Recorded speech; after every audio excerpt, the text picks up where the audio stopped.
Magandang araw mga kaibigan. Pag-usapan natin ngayon, bigyan ko ng reaksyon itong mga pahayag ni Vice Ganda sa kanyang show, sa non-time show ba ito? Yung, ano bang tawag na? Kalimutan ko na eh. Basta yung non-time show niya. Grabing banat. Tungkol sa pagbibigay ng ayuda ng mga kongresista at tungkol sa bokbok sa NFA. Anong unahin natin? Unahin natin siguro itong bokbok sa NFA. Yung bigas ba? Yung may balita na mayroong wibil? Ano bang tawag doon? Yeah, bokbok nga. Unahin natin dito. Ang mamatay ng dahil sa mataas na bilihin. Yun. Ang mamatay ng dahil sa bukbok ng NFA. Police, may police, may police, may police sa ilalim ng tulay. Di ma, kung sa hinaba ng kanta, walang nabanggit na ginagawa yung pulis. So, wag yung palitan ng kanta, palitan niyo yung pulis. Saan pwede ilagay yung pulis? Isama dun sa bukbok ng NFA. Ang mamatay ng dahil sa mataas na bilihin. Oo, din. Ang mamatay ng dahil sa bukbok. Agree ba kayo na ang Pilipino hindi naman literally mamamatay? Kaya lang hirap ng Pilipino ngayon sa taas ng bilihin. Sino ba yung sikat na artista? Yung nag-act na General Luna. Kalimutan ko na. Nagreklamo na siya eh. Last year, yung kanyang post na may kita ako. Kalimutan ko na. Basta siya yung General Luna sa pelikula.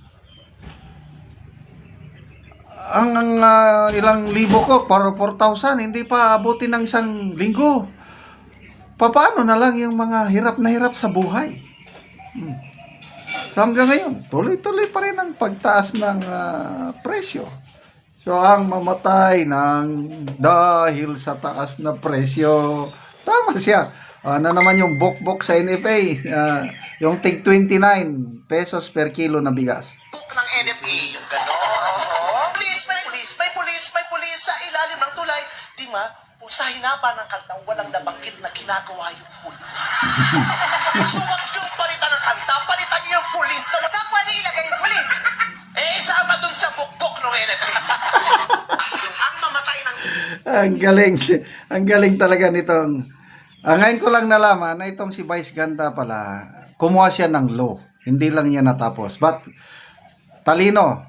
Yung pagka-intelente, kitang-kita mo, very, matalino si Vice Ganda.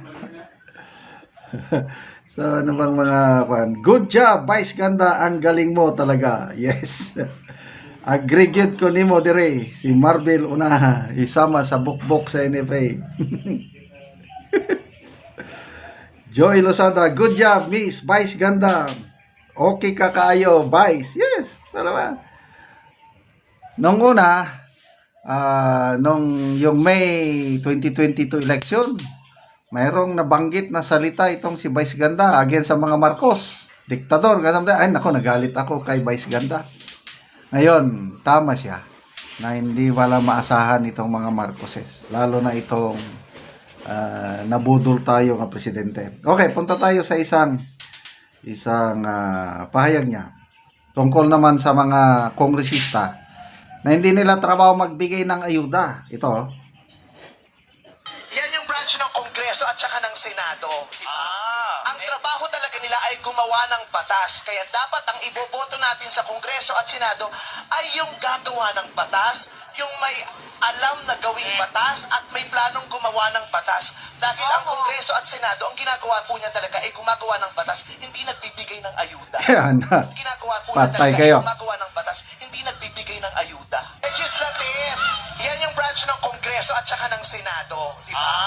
Ang trabaho talaga nila ay gumawa ng batas. Kaya dapat ang iboboto natin sa Kongreso at Senado ay yung gagawa ng batas, yung may alam na gawing batas at may planong gumawa ng batas. Dahil ang Kongreso at Senado, ang ginagawa po niya talaga ay gumagawa ng batas, hindi nagbibigay ng ayuda. Ginagawa po niya talaga. So, anong masasabi kaya ng mga kongresista? na kumakandidato ngayon, grabing ayuda, kaliwat kanan. Yung nga, kawawa sa Marikina. May namatay na isang kababayan natin, nakipila. Siguro, na heat stroke. Patay. Marikina ito, ha? Ano pa, speaking of Marikina, mga public school teachers, believe ako dito, nagreklamo sila. Sumulat sa COMELEC.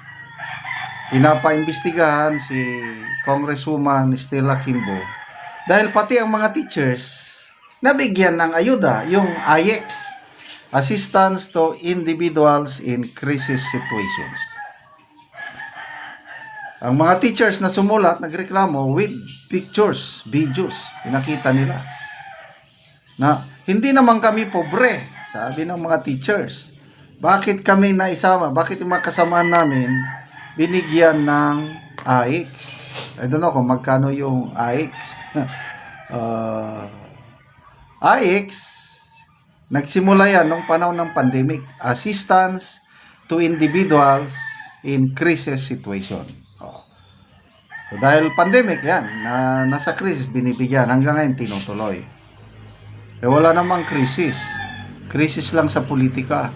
Krisis, kakulangan sa boto o sinamang mga teachers. Yan po ang mga kaganapan sa atin. Mga Duterte naman, PDP, walang pambigay ng ayuda eh. Kaya lang, makikita mo ang kaibahan. Nako, punong-puno ang mga rallies. Basta nandyan si VP Sara or kahit wala siya, yung mga Duterte. Punong-puno, organic. Sumisigaw ng kusa, hindi mo na kailangang diktahan. Duterte, dumadagundong na sigaw. Walang ayuda yan, ha? Sa alyansa naman, yun, punong-puno ng ayuda. Kaya, I don't know, anong mangyari sa atin itong ayuda na ito. Nakakatuwa, meron kaming former AFP Chief of Staff, si General Alexander Yano. Yung mga post niya, palagi tungkol sa ayuda na hindi pera ng mga congressman yan. Pera ng taong bayan, yung ayuda na yan. Hindi nyo dapat sila pasalamatan.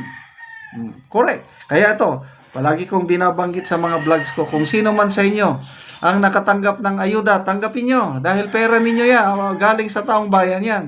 Kailang hindi kayo obligadong abutuhan kung sino yung nagbigay dahil hindi niya pera yan. Pera ng taong bayan.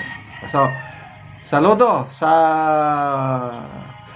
pasalamat tayo kay Vice Ganda na nagsasabi ng katotohanan ngayon na hindi trabaho ng mga mambabatas magbigay ng ayuda. Tapos yung bukbok sa NFA, sana naman mahinto na yan, yung mga bukbok na yan, hindi na maulit pa. Okay, salamat mga kaibigan sa inyong pagsubaybay sa ating channel. Nakakatulong kayo ng malaki sa Tribong Talandig dahil ang sweldo po natin ay pantulong sa tribo. Namimigay tayo ngayon ng mga yero at pako para ma-repair ang sira-sirang bahay ng Tribong Talandig. Panoorin nyo ang video na ito. Si Angkol ang natagaan na mo gero. Salamat. Yan ang gidala ang yang gero. Nagatag-ug sen na makapan di nagaulanan. So, salamat.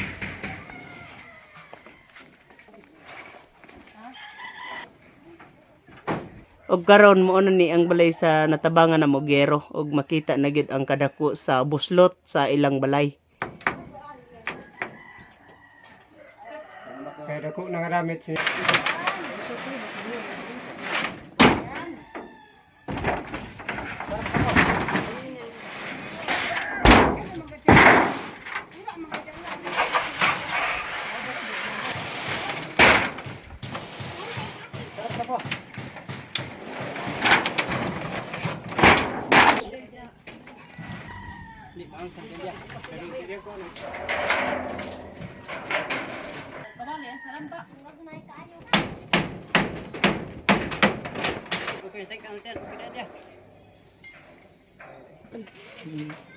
Og karon Angkol unsa imong maistorya bahin sa nahatag sa imong nga sin-on nindot na kaayo nakaatop na gyud ka. Unang-una, salamat sa Ginoo nga nakaatop na gyud ko. Mm. Ug sa nag-sponsor niini, dagan salamat. Oo.